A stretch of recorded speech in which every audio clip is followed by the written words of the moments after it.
Ինչպես կլա հայ արաքելական եկեղեցին եւ pedagogiությունը փախուն ունենա։ Գարերի փանը ասիգա։ Գիտեմ, դուք ամենքդ աչքերը բացած գսեք, որ բادیակ ինչ պիտի ասե այս վերջին կառավարության եւ եկեղեցու ընդփախումներու մասին։ Իմ խոսքը սկսելա առաջ սեզա անեկդոտ ու պատմել գուսեմ, այնադեմ պիտի հասկանաք թե ես ինչ կմտածեմ այս հարցով։ Երկու եղբայր Գաբրին եղեր նույն լերան դարբեր քյուղերու մեջ։ Եղբայրներն մեկը արավոտ կարտնա մյուս քյուղի մեջ եղած եղբայրը տեսնելու համար, բայց լերը պետք է անցնի, լերան ջամփաները, քալազադենը մեծ մշուշ գիչնա։ Աչք-աչքը չի տեսներ, մեկ հերույան դեսնե ըստվերմը, քազանի ըստվեր, արդյոք արջը, արդյոք քայլը, գամած իր զենքին գերգարի իր ցերքը, հետո գմոդենա որ եկող մարդ է, բայց զենք ունի, ավազակ է արդյոք, ուրեմն ինքնա զենքը գհանե, գտեսնե որ թիմացին նա զենքը պիտի հանե, ճիշտ պիտի գրագե, վերջին ցայնով գսե որ ով ես, թիմացեն ցայնը գուկա, եղբայրս, ես եմ։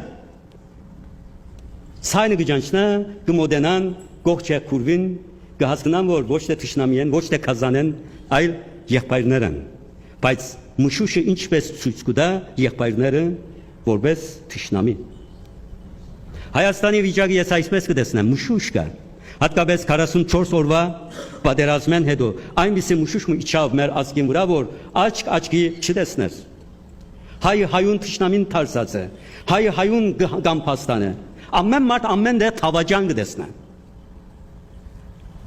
Ամեն մարդ բոլոր գործանուններու համար մեկ մարդուն պատասխանատու գտնել կուզեն։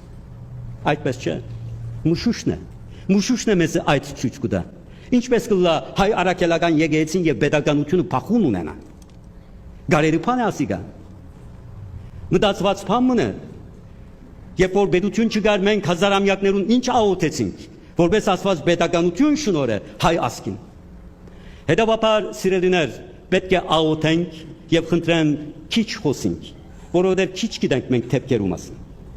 Քիչ գիտենք այդ քաղաքական շարժումները, ընթացքը, նպատակները։ Իսկ դուրքի մեջ ենք մենք եւ պետք է հետաքրքրվենք եւ պետք է աղոթենք։ Ինչիսի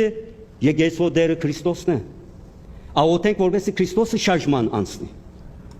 Այնպես որ ես իմ աղոթներս կուղեմ մեր հայրենիքի բարօրության համար, անթորության համար եւ ծեր բոլոր աղոթներ կհավաքեմ խաղաղություն թողլա։ Աստված մեզի այդ իմաստությունը դա հայու աչքերուն մենք տեսնենք եղբայրը եւ քույրը